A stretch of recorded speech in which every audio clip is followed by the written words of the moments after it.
Jakub Gornicki is a founder of Outriders, a digital-only newsroom in Poland. And full disclosure, I've worked with them a bit, and I know through the membership puzzle project, and I know the work very well. And one of the reasons why I invited him to talk tonight is because they had, as everyone else, lots of plans, all laid out for the growth of their operation as a digital only startup.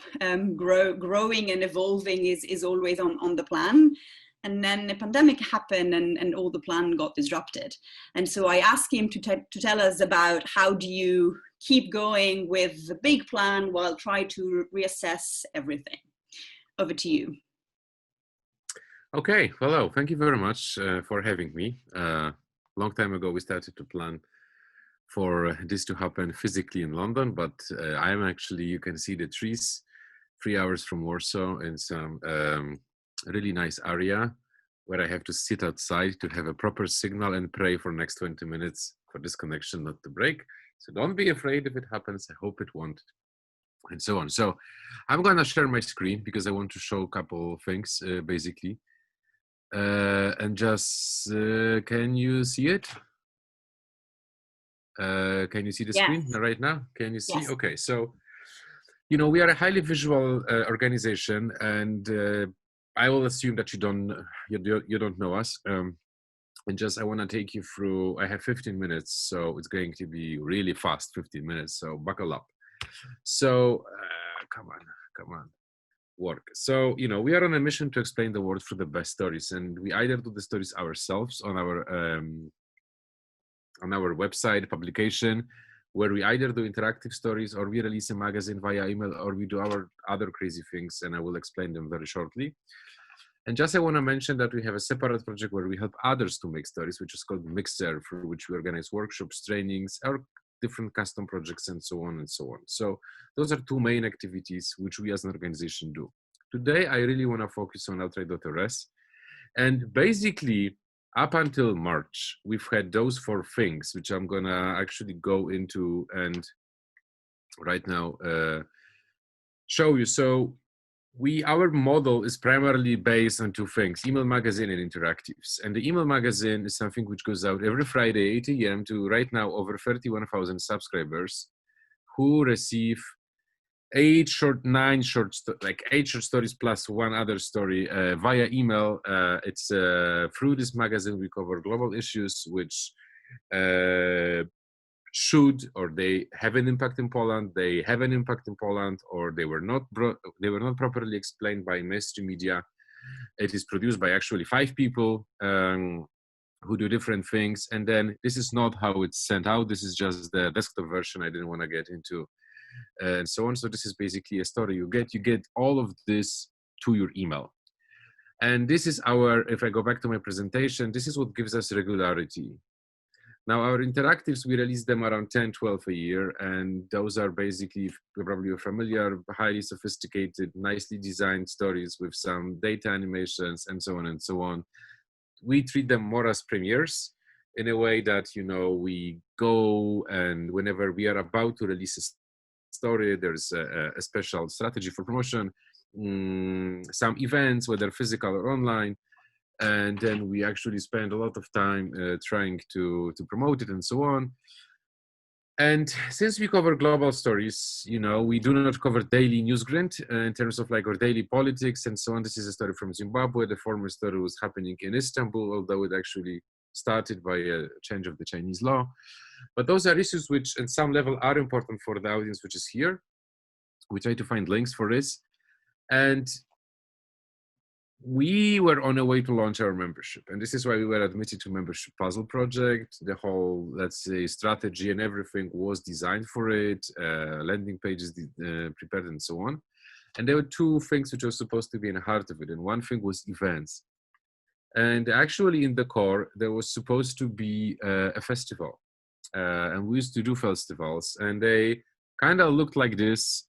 Nice events. I hope you can see the movie. You don't have to hear the sound. Just gonna fast forward it and so on. And we actually Okay, I have a sound here. Hold on. Okay, because I don't hear myself. So, and this is just the festival how we used to do it. And this is my co-founder also here. And we wanted to make it bigger, better, louder, and so on, and put it in the heart. Because one of the things which we didn't want to have in our membership was paywall. So we actually spent a lot of time thinking what kind of benefits we can offer our members, which will not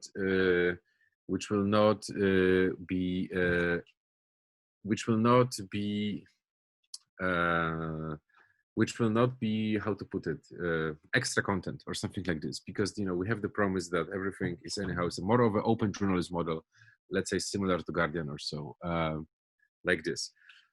So we embarked on this nice journey, and just the last thing I want to mention, this is those crazy gifts. Where are they? Where's my website? Here.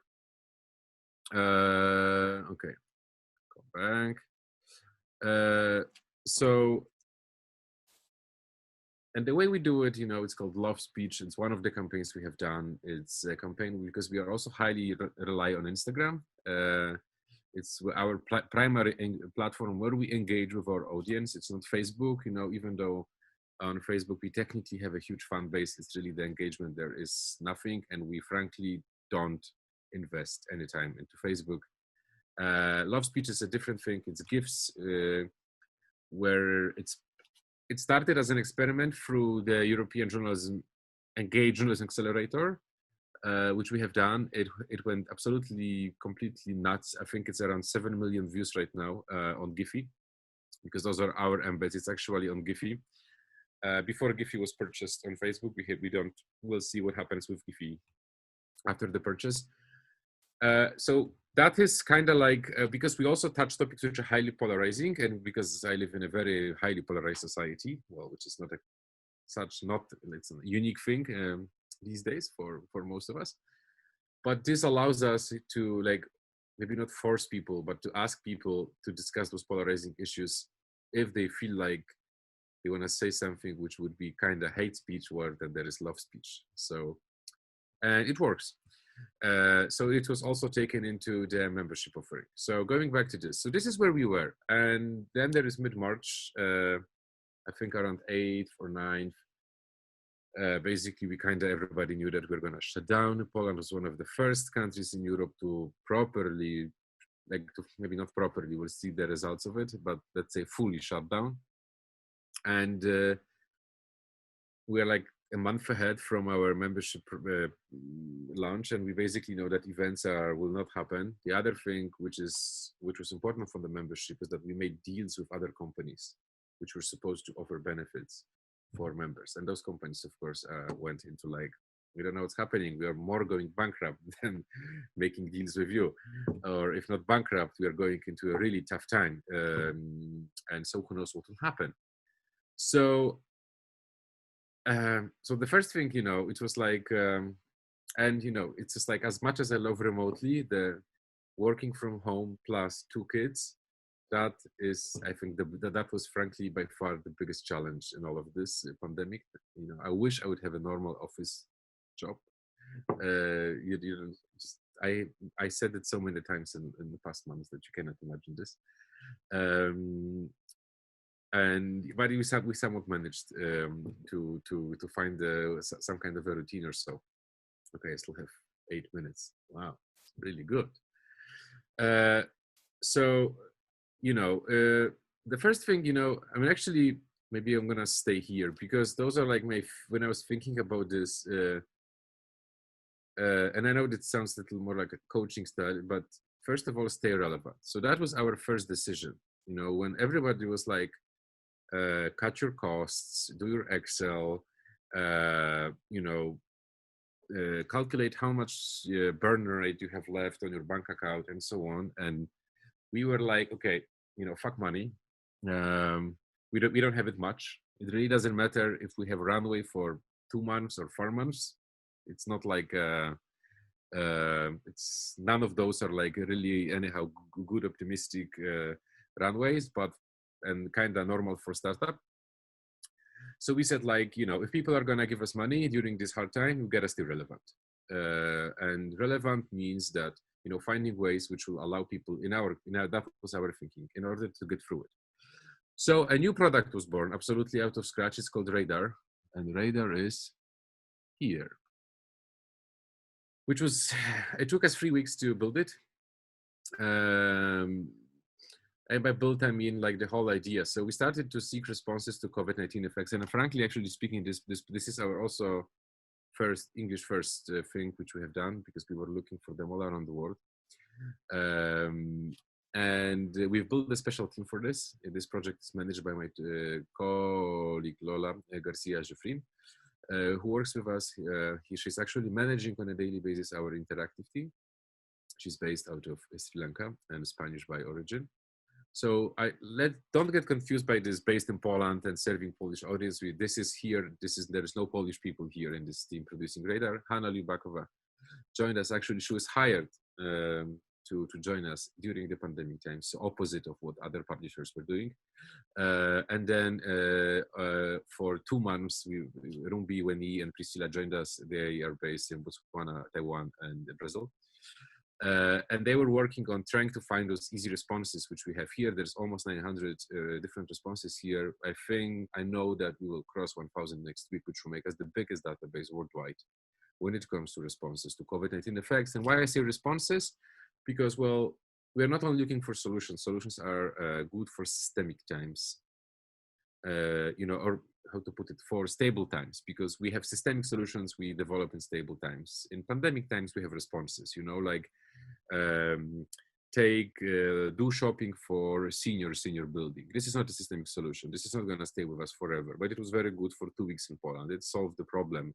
And we have seen this adopted in many different countries. So we were seeking for different responses and trying to find solutions among them. You can go and just browse through if you are from, interested in environment, because that's your industry where you work on, who is the beneficiary, and just try to find different ideas. Some of them are very interesting. Some of them are sometimes funny, but we thought, okay, let's give a tool for people who are crazy in like negative way and wondering about, what's going to happen, what is the future they may have, and change the debate slightly. We launched it in October, on 28/04, not October. So we launched it in end of April, and it went really well. This website gets a couple thousand visits a day, mostly from Poland, but also from other people, because it's actually, frankly, first developed in English because of the team, and then we translate this. The reason of this, because we seek responses worldwide, and you can submit it. Around 15 or 20% right now of the things is submitted by different people, by the community. You can just submit a response, and then we do like some kind of a verification and so on. Now, and this tool's gonna stay with us. It was like something we've done a huge survey of people, which they were later on told us, based on this, like, please focus on education, healthcare, and tourism. Those were like 3 top things which people wanted. And by tourism, it's like people want to travel. It's not only people who live from like running a tourism service, but it was, when we started to digest it, like people really wanted ideas how they can get out safely, maybe do some traveling, at least go into a forest, I guess feelings which we kind of all share right now after this time. And the second thing which we started to do is that we now, although this is what you see here is probably going to happen on 29th of August, it was initially scheduled for June 27th. It's never going to be the same event as it was initially planned. We've done 3 editions of online festival. And the first one was Window to the World. So it was immediately, we were the first online event in Poland. And I would say one of the first events worldwide, which went really virtual. And I'm not saying this to like, usually being the first is not an important thing for me, but panic fast has proven to be a very good strategy for not only us. If you think about El Diario and so on, how fast they went like panicked, that initial article, that they increased the prices, the first rise in many years, that they probably will go out and so on. And if you look, those outlets who made it successfully or really accomplished something during pandemic times, they really panicked fast. And I say panic fast because it wasn't like, oh, let's think for 2 weeks. I do not think that developing Radar nor taking the festival online was a 100% properly community-driven decision. It was a pandemic instinct decision. We were like, we went to social media and say, we are all stuck at home. Do you want it? That's why it's called like window to the world. You know, do you want us to open up window to the world? So many speakers agreed to speak, people who usually travel, who are based in different countries. And it was just a festival where people talked about different countries and so on. The other one after 3 weeks was called Home. That was a different theme. So we were just trying to redefine because people were really getting depressed. Like, what is home? Different definitions of it. And the last one, the first one in English, was COVID-19. Was connected to launch of Radar, where we had people from all around the world who actually developed different solutions to COVID-19 effects join us. They all together amassed hundreds of thousands of viewership. And well, the good thing is that we thought that we will work for a long time to establish the brand of Outriders Festival. And actually we did it already. It's an established brand. And not to mention the amount of client work we are getting right now to help other people develop online events, and so on and so on. And where is my third thought? And now keep the mission, not form. So if you think about Radar, like we had a huge problem developing Radar, because if you spend 2 years we are on the market, and your day-to-day job is to like work on those sophisticated interactive stories, and then you have develop a very simple database. It was a really painful process for us. It's like, why nothing explodes here? You know, why don't we put some animated thing here? No, it's a database. It has to be simple for people to be able to access it. So keep the mission, which is like, our mission is to, you know, in Poland there's maybe, I don't know, maybe less than five reporters, like foreign reporters who still have proper contracts. And I'm not kidding you. So we really bring we try to bring the foreign perspective of different issues and so on. So that was our mission. And we actually see that, you know, for different reasons, right now, the long-term effects, when we get emails from people like, oh, you've done so much in the past 3 months. And we're like, oh, okay, really? You are so visible. Especially, I think the first and second edition of the festival were really visible in Poland, and so on. And what is actually happening? I have 2 announcements, especially for Federica. Now, I'm sorry for this slide. You will have to really use your imagination because I was trying to explain it. So the first thing which is happening is we are taking our newsletter into English.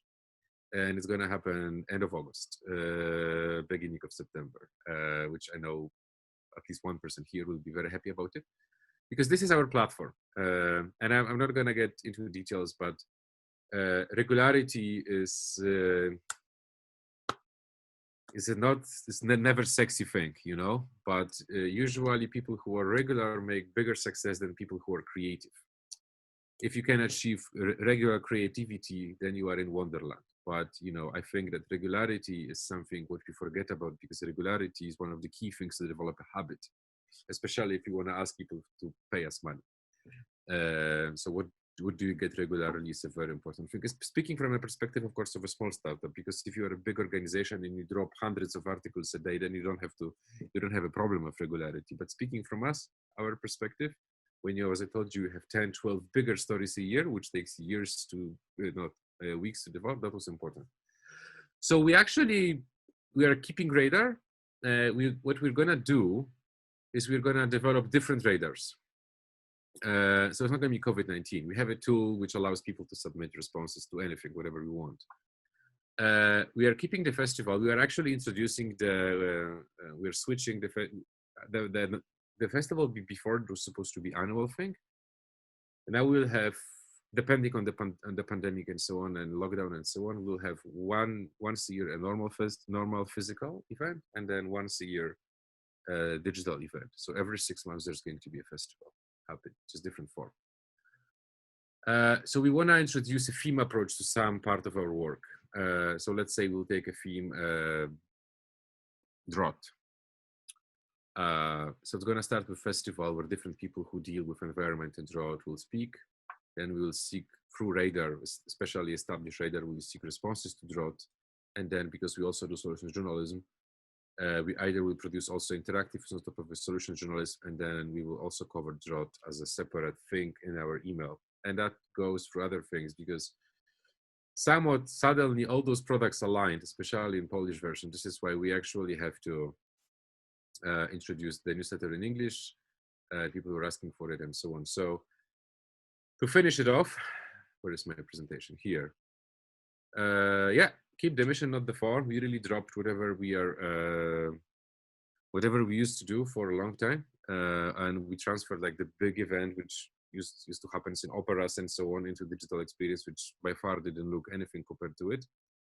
The Panic Fast was a really good choice, which is really paying off right now, and staying relevant, which is like showing people that, you know, I mean, that was our thinking, you know, especially in our situation when you cover global issues, when you have a, this is not in a time of economical crisis, this is not exactly what people pay for. But if you create a link between bringing whatever we have from the world and utilizing our network of reporters, making it relevant for our community, we thought, okay, that this might get them to pay. And we actually, even though our membership and so on is not yet properly launched, the website is there and people are subscribing to it and so on. And I'm going to shut up now.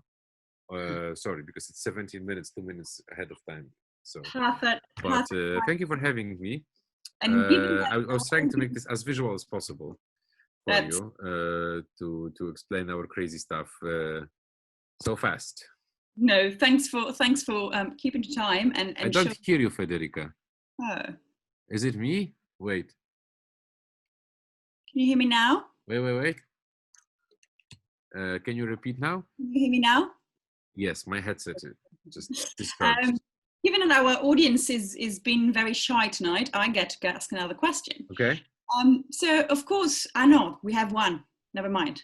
How do you keep the conversation going with your members when they engage with your tools? Well, you know, we talk to them on 2 different tools, and one of them is actually free. So one is our Facebook group. The second one, and this is what we're trying to build up, is lives on Instagram.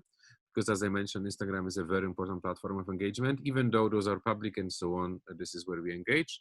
And then we talk to them via free email. This is our first and foremost, most important platform. So it's basically through a specially designed newsletter, which is for people, because, well, then they reply, and this is how we talk. We used to have more, let's say, smaller physical events for, I wouldn't call them back members back then, but, you know, people who were like good ambassadors and so on. This is something we don't have yet. We haven't yet formally and properly launched our membership, although you can subscribe to it. But the current offering of membership is more of a, like, you know, from people don't get as much as they would have. Mm-hmm. Which is still a problem for us, you know, to simply how to compensate for this, because we really don't want to shut down the stories. And the festival is being rebuilt, and we didn't start to talk to companies back, just waiting for you know, the pandemic to get over. Plus, we have elections in Poland, which in 10 days, which adds some local spice to all of it, and everybody's just waiting for this to be over with. To wrap up, I wanted to ask you something. So you of course, you mentioned that all the plans, you know, it's some is about like reactive instinctively and just moving to get things done. And then, you know, and you don't know if everything is perfect, but, you know, you've seemed to show that some of the things you have identified were the right things to do. Is there something that you would have done differently? That's a very good question, to which I do not have the answer. You know, it's like, currently we see that most of the elements have paid off. The other rule which we have made, especially during this early pandemic, is that, you know, we will not try to make any sense out of things which are happening, because sense is very good for, again, stable times. And what we have noticed is that, at least for our community, the mood of the community was shifting almost every week, from sadness to depression to enjoyment to let's talk about this, let's talk about that, and simply there's no plans. I think what we would have done is that we would announce radar sooner, The problem here was that we needed at least 2 weeks to be sure that we will actually develop this tool. So we didn't pre-announce it. I think that if we would pre-announce it, even just by simple landing page, leave your email sooner, we would have even more people willing to take an interest in it. Because that was a time, I don't know how to put it. That was the perfect time, I think, to launch it. Was 2 weeks before we launched it. Mm-hmm. Just like, looking at the public debate we've had and mood of people and so on and so on. And that is I would say the only thing which would be like, try to do this. But we were really, that was a new thing. We didn't know. We were building up the team globally for this, and so on and so on. So for many reasons, we thought like, okay, we gotta play slightly safe. Thank you so much. Thank you for taking